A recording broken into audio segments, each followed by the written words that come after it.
ಧರ್ಮದ ಆಧಾರದ ಮೇಲೆ ಮಾಡಿ ಎರಡೂ ಮಾಡಿಲ್ಲ. ಧರ್ಮದ ಆಧಾರದ ಮೇಲೆ ಮಾಡಿಲ್ಲ. ಓಕೆ, ಒಂದು ನಿಮಿಷ ನಾನು ನೆನ್ನೆ ಹಿಂಗೆ ಸೋಷಿಯಲ್ ಮೀಡಿಯಾ ಸ್ಕ್ರೋಲ್ ಮಾಡ್ತಾ ಇದ್ದಾಗ ಒಂದು ವಿಡಿಯೋ ಕಾಣಿಸ್ತಪ್ಪ ನನಗೆ. ಕಾಶ್ಮೀರದಲ್ಲಿ ನಡೆದದ್ದು ಧರ್ಮದ ಆಧಾರದ ಮೇಲೆ ಕರೆಕ್ಟು ಅಂತ ಹೇಳುವಂಥವನು ಒಬ್ಬ ವಿಡಿಯೋ. ಅವನು ಕುರಾನಿನ ಆಯತುಗಳನ್ನು ಕೋಟ್ ಮಾಡ್ತಾನೆ. ಮತ್ತು ಎಲ್ಲರೂ ಕೂತ್ಕೊಂಡು ತಪ್ಪು ಅಂತಾರಲ್ಲ, ಅಂದರೆ ತಪ್ಪು ಅಂತ ಹೇಳಬೇಕಾಗತ್ತೆ. ಅದಕ್ಕೆ ಕುರಾನ್ನಲ್ಲಿ ಅವಕಾಶ ಇದೆ. ಅಲ್ತಕಿಯಾ ಅಂತ ನಾತ ಉಮರ್ ಶರೀಫ್ ಇವ್ರು ಯಾವ ಕುರಾನ್ ಓದ್ತಾ ಇದ್ದಾರೆ? ಇಲ್ಲ, ಇವ್ರು ಯಾವ ಇಸ್ಲಾಂ ಫಾಲೋ ಅವ್ನು ಯಾವ ಕುರಾನ್ ಓದ್ತಾನೋ, ಏನು ಮಾತಾಡ್ತಿದ್ದಾನೋ ನೋಡಿ. ಅಲ್ ತಕ್ಕಿ ಅಂತ ಒಂದು ಮಾತು ಹೇಳ್ದಲ್ಲ, ಅಲ್ ತಕ್ಕಿ ಅಂತ. ಎಲ್ಲಾದರೂ ಮುಸಲ್ಮಾನರು ಕುರಾನ್ನಲ್ಲಿ ಅದರಲ್ಲಿ ಉಲ್ಲೇಖವಾಗಿದೆ ಅಂತ ತೋರಿಸ್ಲಿ. ಅಲ್ ತಕ್ಕಿಯ ಒಂದು ವಿಷಯ. ಎರಡನೇ ವಿಷಯ ಬಂದು ತಕ್ಕಿಯ ಅನ್ನೋದು ಶಿಯಾ ಅವರಲ್ಲಿ ಒಂದು ತಕ್ಕಿಯ ಅಂತ ಒಂದು ಕಾನ್ಸೆಪ್ಟ್ ಇದೆ. ತಕ್ಕಿ ಅಂತ ಒಂದು ಕಾನ್ಸೆಪ್ಟು ಸುನ್ನಿಗಳಲ್ಲಿ ಇಲ್ಲ. ಫಸ್ಟ್ ವಿಷಯ ನೀವು ಬೇಕಂದ್ರೆ ನೀವು ವೆರಿಫೈ ಮಾಡ್ಕೊಳ್ಳಿ. ಇವರು ಅದು ತಕ್ಕಿಯ ಅಂತ ಮಾತಾಡೋದು, ಕುರಾನಲ್ಲಿ ಅಂತೂ ತಕ್ಕಿಯ ಮಾಡಿ ಅಂತ ಯಾರಿಗೂ ನೋಡಿ. ಮನ್ಗಶ ಫಲೈಸ ಮಿನ್ನ, ಮನ್ಗಶ ಪ್ರವಾದಿಯ ಮಾತು. ಮನ್ಗಶ ಇವನು ಯಾವನಂತ ನನಗೆ ಗೊತ್ತಾಗ್ತಿಲ್ಲ. ಫಸ್ಟ್ ವಿಷಯ ಇವನೇನು ಮೌಲ್ವಿನ ಏನೋ, ನಾನು ಎಮ್.ಎ ಇನ್ ಇಸ್ಲಾಮಿಕ್ ಸ್ಟಡಿ. ಇಲ್ಲ ಟೋಪಿ ಆಗ್ಬಿಟ್ರೆ ನೋಡಿ, ಟೋಪಿ ಆಗ್ಬಿಟ್ರೆ ಮುಸಲ್ಮಾನ್ ಅಂತ. ಒಂದು ನಿಮಿಷ ಮುಗಿಸ್ಬಿಡ್ತೀನಿ. ಮನ್ ಗಶ ಫಲೈಸ ಮಿನ್ನ ಪ್ರವಾದಿಯ ಮಾತಾಗಿದೆ.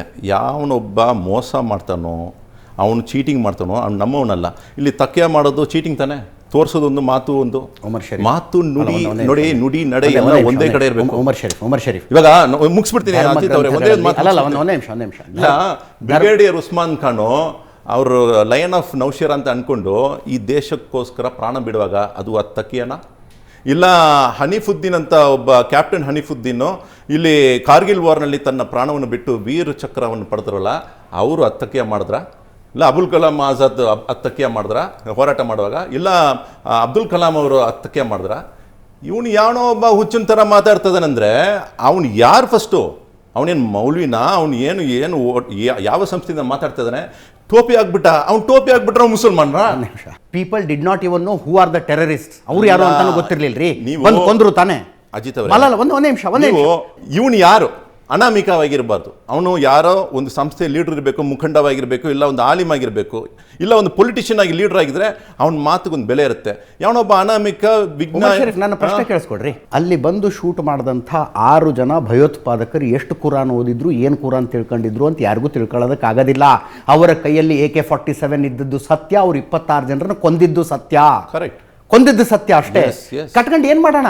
ಅವನು ಕುರಾನ್ ಸರಿಯಾಗಿ ಓದಿದಾನೋ ಇಲ್ವೋ, ಯಾವ ಮದರಸಾಕ್ ಹೋಗಿದ್ದಾನೆ, ಅವನ ಧಾರ್ಮಿಕ ಗುರು ಯಾರು, ಅವನು ಮುಂದೆಯಿಂದ ಹಿಂದೆ ಓದಿದ್ನೋ, ಹಿಂದೆಯಿಂದ ಮುಂದೆ ಓದಿದ್ನೋ, ಕಟ್ಕೊಂಡು ನಮ್ಗೆ ಏನಾಗಬೇಕಾಗಿದೆ? ಪ್ರಾಣಗಳು ಹೋಗಿದಾವಲ್ಲ. ಪ್ರಾಣ ಹೋಗಿದೆ. ಈ ಐಡಿಯಾಲಜಿ ಪ್ರಾಣ ತೆಗೆಯೋದಕ್ಕೆ ಕಾರಣ ಅಲ್ವಾ? ಈ ಐಡಿಯಾಲಜಿ ಪ್ರಾಣ ತೆಗೆಯೋಕ್ಕೆ ಕಾರಣ ಆಗುತ್ತೆ. That is what I am trying to say. ಇದು ಎಲ್ಲೋ ಒಂದು ಕಡೆ ಏನೋ ಒಂದು ತಪ್ಪು ಮಾತಾಡೋರು ಇದ್ದರೆ ಅವ್ರನ್ನ ಸೈದ್ಧಾಂತಿಕವಾಗಿ ಸೋಲಿಸಬೇಕಾಗಿರೋದು ನಮ್ಮ ಕರ್ತವ್ಯವಾಗಿದೆ. ಅದನ್ನು ಫಸ್ಟು ನಾವು ಇದನ್ನು ಎದುರಿಸೋಕ್ಕೆ ನಾವು ಏನು ಮಾಡಬೇಕಂದ್ರೆ, ಫಸ್ಟ್ ಪಾಯಿಂಟ್ ಏನಂದರೆ ಇವರು ಮುಸ್ಲಿಂ ಇಲ್ಲ ಅಂತ ಘೋಷಿಸಬೇಕು. ಫಸ್ಟ್ ವಿಷಯ. ಎರಡನೇ ವಿಷಯ, ಇವರು ದಾಳಿ ಮಾಡಿದವರನ್ನ ನಾವು ಬಿಡೋಂಗಿಲ್ಲ. ಅವ್ರ ಹತ್ರ ಮಾತುಕತೆ ಇಲ್ಲ, ಅವ್ರ ಹತ್ರ ಸಂವಾದ ಇಲ್ಲ. ಡೈರೆಕ್ಟಾಗಿ ಅವ್ರ ಮೇಲೆ ಅಟ್ಯಾಕ್ ಮಾಡಿ ಅವ್ರನ್ನ ಫಿನಿಶ್ ಮಾಡಿ.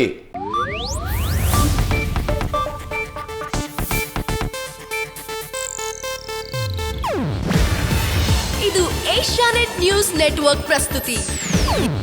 ನೀವು ನೋಡ್ತಿದ್ದೀರಾ ಏಷ್ಯಾನೆಟ್ ಸುವರ್ಣ ನ್ಯೂಸ್.